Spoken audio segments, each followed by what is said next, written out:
Hello everyone, আশা করি সবাই ভালো আছেন, খাবার খেয়ে সুস্থ আছেন। আমি আসলে খাবার দাবার নিয়ে বসে পড়ছি। আমি এখন কোথায় আছি, কি খাবো, সব কিছু জানাবো আপনাদের। পুরো ভিডিওটা দেখতে হবে, সঙ্গে থাকতে হবে। ভাই রে ভাই, এত বড় একটা নেহারি নাকি মাত্র 120 টাকা। আরজু ভাই, এটা কীভাবে সম্ভব? এত বড় একটা নেহারি মাত্র 120 টাকা। এটা কিন্তু ভাই আমাকে এলাকায় কত জানেন? 250 টাকা। সো 250 টাকার নেহারি আপনি সময় বিরিয়ানি হাউসে এসে খাইতে পারবেন মাত্র 120 টাকা। শুধু সাইজটা দেখেন একটু ভাই। হ্যাঁ, সো এটা খেতে আসলে কি সিরিয়াল দিতে হয়? মানে অ্যাভেলেবল পাওয়া যায়, অ্যাভেলেবল পাওয়া যায়। দেখেন, শুধু মালটা দেখেন। হ্যাঁ, মালটা দেখেন।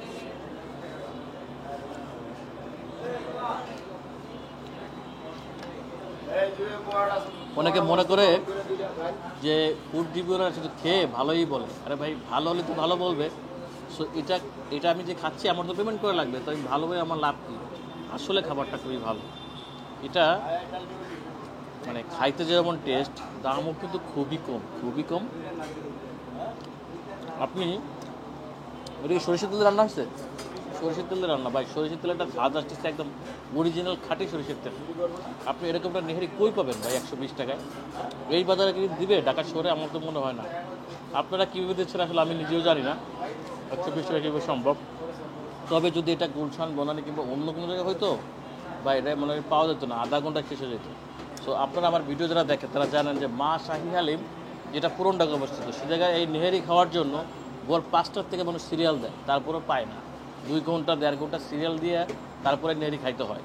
সো সে জায়গার নেহারি আপনি দেখছেন 250 টাকা কী নেহারি পাওয়া যায়, আর এটাও আপনাকে দেখাচ্ছি মাত্র 120 টাকা। সো আমার সামনে আছে চিকেন চাপ, নান রুটি। এটা হচ্ছে আমাকে মানে নাস্তা হিসেবে দিচ্ছে।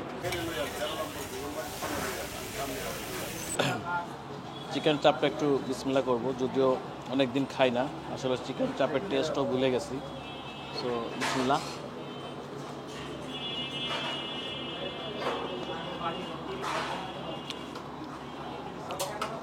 এই জন্য একটা বেশি দিচ্ছে মনে হচ্ছে, টেস্টটা আমার কাছে একটু অন্যরকম লাগতেছে। আসলে অনেক দিন খাই না, এটাও হইতে পারে। আর চিকেন চাপের ভিতরে এখন সবাই একটা স্পেশাল মশলা দেয়, সিক্রেট মশলা, তো সেরকম কিছু দিতে পারে। তো চিকেন চাপ নিয়ে আসলে বেশি কথা বলার কিছু নাই। সব জায়গায় সব জায়গায় চিকেন চাপের টেস্টই একই রকম লাগে। তো অনেক দিন খাই না, আমার কাছে একটু ডিফারেন্ট লাগতেছে। আশা করি এটা একটু ডিফারেন্ট ছিল, অথবা থেকে চিকেন, অথবা থেকে সিক্রেট কোনো মশলাও থাকতে পারে, আমি জানি না, আই ডোন্ট নো। আর হচ্ছে সবজি আছে, চাইনিজ সবজি, সবজিটা দেখতে খুব ভালো লাগতেছে।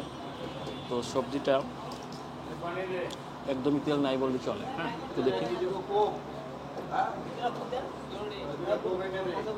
এটা দিচ্ছে হচ্ছে পেঁপে, গাজর, আলু। সো চিকেন চাপ খাচ্ছি, এটা যথেষ্ট ভালো লাগতেছে। আর তারা একটা সুন্দর সালাদও দিছে এখানে বানাইয়ে। তো সালাদ আসলে বানাই দিলে এটা খুব খাইতে খুব টেস্ট লাগে আমাদের। ঠিক আছে, রেকর্ড আছে? ওকে।